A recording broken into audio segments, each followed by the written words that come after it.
Et salut à tous les amis, c'est CryptoPartage, c'est un plaisir de vous retrouver pour cette première vidéo du mois d'octobre. Et qu'est-ce qu'elle est belle, puisque regardez ce qu'on a à l'écran, un BTC à 47 400 $. Vous ne rêvez pas, il vient réellement d'imprimer une bougie de plus 10% aujourd'hui au moment où je tourne la vidéo. Parce que attention, évidemment là du coup on a la volatilité qui est à son maximum, donc on peut faire pas mal de yo-yo. Donc peut-être quand vous allez regarder la vidéo, le BTC sera plus bas ou sera plus haut. Mais en tout cas, à l'heure, au moment où je tourne la vidéo, on a un BTC à 47 400 $ qui est en train de liquider énormément de shorts, c'est pour ça qu'il monte aussi vite. Du côté des altcoins, on suit la cadence du BTC, donc c'est plutôt cool. On se retrouve avec un Ethereum au-dessus des 3000 $, 3200 $, et on va se focus rapidement sur les alts qui sont dans le vert foncé, notamment VeChain plus 25%, ICX plus 23%, Rune pareil plus 17%. Enfin bref, très très belle journée sur les cryptos actuellement, et très beau début du mois d'octobre. Comme d'habitude, n'hésitez pas à bombarder tout de suite la barre de like pour aider au référencement des vidéos, et pour les nouvelles personnes, voilà, me rejoindre sur YouTube et sur mes différents réseaux sociaux, Insta, Twitter et le Discord. Allez, je vais vous passer rapidement quelques news aujourd'hui. Je vais essayer de faire vite parce que je pense que ce qui vous intéresse le plus aujourd'hui, ça va être l'analyse technique et voir un petit peu où on en est sur le Bitcoin avec ce pump récent là qu'on est en train de vivre. Donc on débute. Donc Elon Musk qui fait parler de lui très rapidement en disant qu'il appelle la Chine à ne pas détruire le BTC, à ne pas interdire le BTC, et pareil pour son pays, pour les États-Unis, que ça serait débile de venir à interdire le BTC, puisqu'ils pensent qu'ils n'y arriveront pas, tout simplement. Ils ne pourront pas interdire aux gens d'utiliser les crypto-monnaies parce que c'est trop complexe, et que ça serait aussi dommage de se priver de cette technologie. Donc voilà, petit conseil préventif auprès de différents gouvernements pour Elon Musk. Une bonne news, le patron de la Fed, donc vous voyez ici, donc c'est pas lui, c'est celui qui était juste avant, Jérôme Powell, qui lors d'une conférence a déclaré qu'il n'avait pas l'intention de bannir les crypto-monnaies comme l'a fait la Chine par exemple. Voilà, c'est pas dans les plans des États-Unis. Par contre, en revanche, il a émis une petite régulation plus forte sur les stablecoins. Le géant réseau social TikTok qui se lance à son tour dans les NFT, donc encore une fois une plateforme, une grande société qui va utiliser les NFT. Donc ça va permettre à tous ces millions d'utilisateurs, parce qu'il y a énormément d'utilisateurs sur TikTok maintenant, de découvrir, pour ceux qui ne connaissent pas évidemment, les NFT. Et je voulais conclure avec ce graphique que nous partage Will Clément, qui représente tous les 4e trimestres sur le BTC, donc une bougie égale 3 mois. Et moi je voulais attirer votre attention sur le fait que les 4e trimestres de fin de cycle haussier ont toujours été très bull. Regardez ici, hop, en 2013, juste avant le bear market, on a eu une grosse bougie sur ce trimestriel, sur cette bougie trimestrielle. Ici pareil en 2017, hop, grosse bougie. Et donc ici Q4, est-ce qu'on va avoir notre fameuse bougie avant d'entrer en bear market? On l'espère. Si on s'en suit au stat, c'est probable. Donc voilà, il y a tout pour maintenant. Juste avant de passer à l'analyse technique, je voulais juste rajouter ce petit tweet de Crypto Future qui nous précise qu'il y a eu 270 millions de dollars liquidés pendant une heure sur le short squeeze qu'on vient de vivre là sur le BTC. Je vais vous montrer ça tout de suite sur le graphique.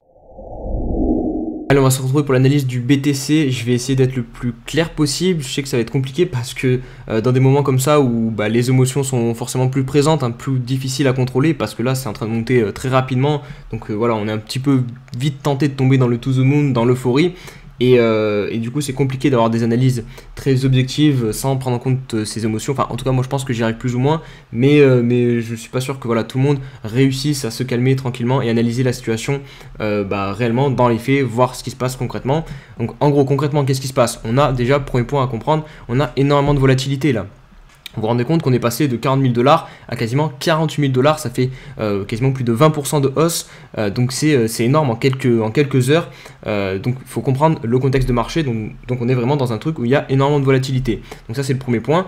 Deuxième point, si on prend au niveau de l'action des prix, donc on a cassé cette figure de compression ici, ce triangle, on a du volume, donc ça c'est très important, ça valide la sortie de ce triangle. On récupère les moyennes mobiles, la moyenne mobile 21 périodes passe au-dessus de la 50, donc ça c'est top. Au niveau des informations court terme, voilà, on passe haussier. Maintenant on arrive sur la première zone de bagarre, c'était celle-ci, je vous l'avais dit, 45 000 $, finalement on l'a passé assez rapidement.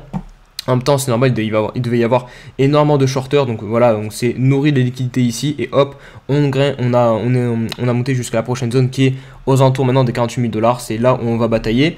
Et maintenant, ce qui va être important à regarder sur le 4 heures, ça va être les premières bougies rouges, parce que voilà, on va pas monter au ciel indéfiniment, on va forcément venir retracer, et il va falloir voir si le mouvement va être soutenu, si les acheteurs vont se présenter, ou si c'était uniquement quelque chose, un pump, une espèce de pump and dump, où on vient juste liquider les shorters, hop, pour ensuite reprendre la main, que les bears reprennent la main et replongent le cours plus bas et qu'on se remette à faire des points hauts de plus en plus bas. Donc ça va être le premier point à surveiller. Donc c'est pour ça vraiment, n'essayez pas de FOMO, n'essayez pas de courir, d'acheter ou même de vendre. Si vous n'avez pas prévu de vendre dans ces zones-ci, si vous n'avez pas mis des ordres de vente avant que le mouvement ici démarre, ben c'est bizarre, vous n'avez pas à le faire comme ça quand la volatilité est à son maximum. Donc vraiment prenez du recul et travaillez vos plans, je vous le dis tout le temps, mais là du coup, quand je vous dis de travailler vos plans, en fait c'est vraiment pour des moments comme ça, pour des moments où il va y avoir une extrême volatilité, pour que vous soyez tranquille et pas en train de paniquer devant les écrans.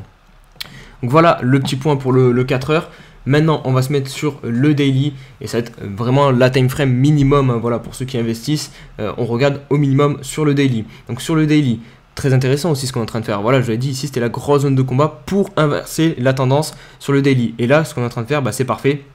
On récupère ce point haut à 45 000 $, on récupère les moyennes mobiles, on récupère on casse la trendline du mouvement baissier, on marque une figure de retournement ici, le double bottom, donc c'est parfait, hein. Si on voulait un changement de tendance au niveau du court moyen terme, c'est ce qu'il nous fallait. Maintenant, la journée n'est pas terminée, il va falloir qu'on clôture au-dessus à tout prix de ce point haut des 45 000 $, hein. Sinon ça serait plutôt un fake out, et du coup plus le scénario que je viens de vous décrire sur le 4 heures où les bears auraient encore la main et derrière on viendra à chuter. Donc là il faut au moins clôturer au-dessus des 45 000 $, pour moi au-dessus des moyennes mobiles, sinon c'est un échec.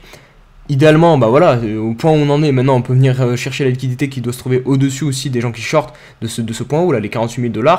Donc ça serait cool aussi qu'on clôture au-dessus des 48 000 $, et pourquoi pas même carrément venir clôturer, faire un point haut au-dessus des 53 000 $. Donc ça, j'y crois pas trop, mais voilà, on sait jamais, hein, avec un petit peu de FOMO, là pour le coup, ça inverserait totalement la tendance, on passera en tendance haussière. Mais encore une fois, attention, il faudra voir où est-ce qu'on va marquer notre point bas, voir si la tendance haussière se confirme sur le daily. Il faudrait qu'on fasse quelque chose comme ça, hop, et qu'on revienne, qu'on soit en tendance haussière, quoi, clairement. Et ça, on peut pas lire l'avenir. Donc voilà, on agit étape par étape. On se met sur le weekly, on pourrait faire vraiment quelque chose d'incroyable, hein, une bougie d'avalement haussier, regardez, avaler entièrement le corps de celle-ci et clôture au-dessus. Donc si on clôture au-dessus des 48 000 $, en gros, vraiment dimanche soir, ça serait extrêmement positif. Je pense qu'on marquerait un point bas ici. Et du coup il serait plus haut que celui-ci, donc ça serait cool, ça invaliderait la thèse de qu'on soit en tendance baissière sur le weekly, et c'est vraiment pas mal. Dernier petit point aussi, ce qui serait cool, c'est de casser cette trend ici, là, donc on a sur le RSI, sur le weekly, vous voyez ici le support pour l'instant fait effet, donc ça c'est plutôt cool, mais voilà, on n'y est pas encore, il faut attendre la clôture de dimanche soir pour voir si le BTC tient ces niveaux-ci. Je vais repasser rapidement sur le daily, parce que voilà, là il y a des personnes qui vont me dire, moi j'attends la zone des 38 000 $ pour acheter, est-ce que j'enlève mes ordres d'achat, est-ce que c'est terminé, est-ce qu'on n'y retournera plus? On peut clairement y retourner, pour l'instant c'est beaucoup trop tôt pour le dire. Justement, le scénario sur le 4 heures où le mouvement haussier ne serait pas tenu, où ça serait juste un mouvement pour liquider les shorts, c'est un scénario qui est possible. Donc les ordres d'achat à 38 000 $, vous pouvez les laisser. Maintenant, je pense que vu qu'on vient de faire ce mouvement, si jamais ce mouvement il n'est pas soutenu et qu'on vient à se casser la gueule derrière, qu'on vient retomber à 38 000 $, pour le coup, je pense que les ordres d'achat, c'est pas 38 000 $ qu'il faut les mettre, mais c'est plus bas, parce que ça sentirait vraiment pas bon. Voilà, il faut pas qu'on annule tout ce mouvement. Pour moi, si on annule tout ce mouvement, on rentre potentiellement en bear market. Voilà, si on vient chercher dessous, qu'on casse ce support en plus, ça sentirait vraiment pas bon. Donc je veux pas qu'on revienne sur les 38 000 $, mais du coup, vos ordres d'achat sur les 38 000 $, vous n'êtes pas obligé de les enlever, vous pouvez clairement les laisser, parce qu'on peut toujours venir visiter cette zone. Maintenant, moi personnellement, je pense que je vais les enlever. Et si je dois remettre des ordres d'achat sur le BTC, ça sera beaucoup plus bas, parce que voilà, je vous dis, si on annule ce mouvement, c'est pas normal. Ça veut dire que les bears ont clairement le contrôle sur du moyen long terme, et que je pense qu'on ira bien plus bas sur le BTC du coup. Mais bon, j'espère que non, on n'ira pas plus bas, et que ce mouvement va être soutenu par des acheteurs, et qu'on va reprendre notre bull run pour cette fin d'année. Et je vais vous passer rapidement quelques altcoins. Je vais pas plus rentrer en détail, parce que globalement c'est pareil, il y a de la volatilité énormément sur les alts, et ce qui va driver le marché, c'est le BTC. En fait, ce qui va changer sur les altcoins, c'est uniquement les niveaux de prix. Donc par exemple pour Ethereum, vous voyez, c'est la même figure. Ce qui va changer donc, c'est la clôture, le prix. Donc il faudra clôturer au-dessus des 3150 $, à peu près 3200 $, avec du volume, et ça sera parfait. On aura un retournement de tendance, on repassera en tendance haussière sur Ethereum, je pense. Donc voilà, c'est les niveaux à surveiller, 3150 $ sur le daily. Du côté d'IGLD, on est en train de valider un double bottom ici, finalement, hop, un creux plus haut que celui-ci, donc c'est parfait, on tient les moyennes mobiles, donc top. Du côté de Tezos, ça doit être pareil, voilà, hop, Tezos c'est encore plus propre, je dirais, parce qu'on a tenu les points bas. Et surtout, on est dans cette figure de triangle ascendant qui a des chances de casser à la hausse. Donc partir en price discovery pour Tezos. Du côté de Quantum, on a une belle réaction, plus 13%. Je sais pas pourquoi il y a des gaps ici alors qu'on est sur des trucs spot de Binance, donc c'est bizarre. Mais en tout cas, on est en train de récupérer les moyennes mobiles, donc ça aussi c'est cool. Attention à la zone là, vous voyez, des 13-14$ où on pourrait potentiellement trouver de la résistance. Mais de toute façon, c'est lié un petit peu au BTC. Hein. BTC il trouve de la résistance autour des 48 000, 50 000 $. Là, c'est à peu près, si vous voulez, pour Quantum, la zone des 48 000, 50 000 $ sur laquelle il est en train de se présenter ici. Et on va conclure avec VeChain qui nous a fait un très très beau rebond aussi. Et vous voyez, on est juste en train de récupérer les moyennes mobiles sur VeChain. Il y a encore de la place pour pousser, au moins revenir chercher la borne haute au niveau du moyen terme, j'ai envie de dire, le truc pivot où on a clôturé, où on est venu taper début septembre à la fin du gros mouvement haussier du BTC. Donc la zone des 0,15 $ à peut-être venir rechercher sur VeChain si on repasse bien en tendance haussière. Donc voilà, je fais des analyses assez rapides pour les alts parce que vous l'avez compris, le plus important c'est le BTC, là vraiment comprendre dans quelle situation on se trouve, comprendre où on va clôturer, si on va réellement relancer la tendance haussière ou si c'est juste un short squeeze et derrière les bears ont quand même gardé la main et petit à petit le BTC va venir rechuter et repasser peut-être sous les 40 000 $. Donc on attend ce soir la clôture du BTC, on espère qu'elle sera au-dessus de 45 000 $ avec du volume et là on pourra demain analyser plus tranquillement les altcoins et voir plus tranquillement aussi la suite du mouvement des crypto-monnaies. Voilà les amis, j'espère que cette vidéo vous a plu. N'hésitez pas comme d'hab à mettre un petit pouce bleu et me rejoindre sur mes différents réseaux sociaux pour rester connecté. Voilà, je vous donne plein de petits tips et mon avis sur le marché en direct quasiment. Donc voilà, n'hésitez pas. Allez, bonne journée à tous. Allez, ciao ciao.